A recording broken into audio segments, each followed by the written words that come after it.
Hi friends, welcome to Swathi kitchen. ఈరోజు మనం ఉప్మా ఎలా చేయాలో చూద్దాం. ఫస్ట్ దానికోసం ఒక గిన్నె పెట్టుకొని అందులో ఒక కప్పు రవ్వ తీసుకొని బాగా వేపుకొని పక్క పెట్టుకోవాలి.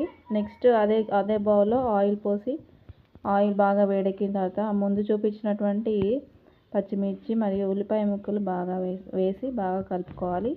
ఇవి ఫ్రై అయ్యే వరకు వెయిట్ చేయాలి. ఫ్రై అయిన తర్వాత ఇందులో కళ్యామాకు వేసి బాగా కలుపుకోవాలి. కళ్యామాకు కూడా బాగా ఫ్రై అయిన తర్వాత ఇందులో నానబెట్టుకున్న శనగపప్పు వేసి బాగా కలుపుకోవాలి.